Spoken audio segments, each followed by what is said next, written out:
Since 1948, during the last 60 years, we have been maintaining so many missions. Now we have over 115,000 peacekeepers, both military, civilian, and police. Less than 10 years ago, we had only 20,000 peacekeepers.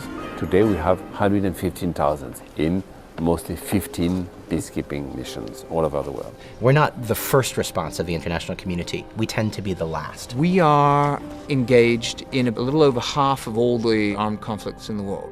On all continents, from Haiti to Timor, Kosovo, Ivory Coast, Sudan, DRC, and Middle East, of course, Lebanon. The countries where UN peacekeeping has been a key part of the transition from conflict to an enduring peace.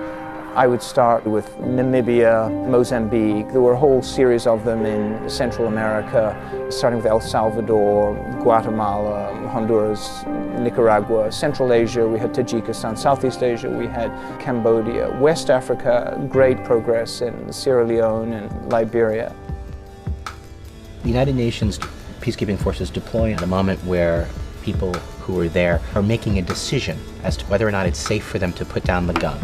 What it does is it buys time, it buys space for that peace to take hold. The world needs the UN to be in countries where the major players are not going or don't want to go. Former Secretary General Dag Hammarskjöld had a line that the United Nations will never take people to heaven, but it can stop them from going to hell. If there was no UN peacekeeping in the world today, more people would be dying in violent conflict. When a war ends in our age, 4 out of 10 of those conflicts will lapse back into conflict within 10 years.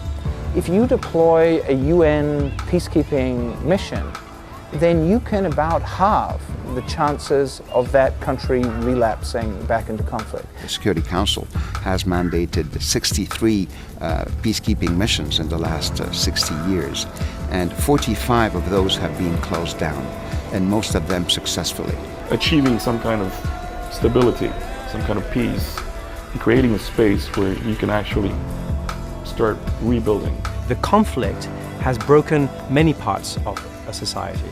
The government is contested, the army is divided or non-existent, the police may have broken down. When a society is broken by conflict, you need to bring all of the elements together. To go into places where there's been no real governance for decades, to try and not only put an end to violence, but help build the foundations of functioning states and functioning societies is a tall order for anyone. Hopefully the future of peacekeeping is no more peacekeeping. I wish that one day we would not have any necessity of deploying UN peacekeepers.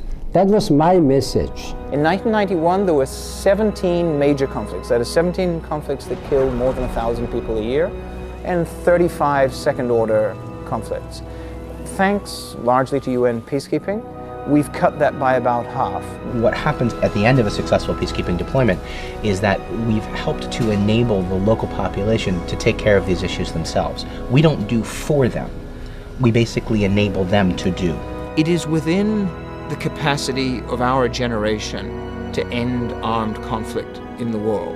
Mankind has lived for thousands of years with armed conflict, and it is within our reach to end it.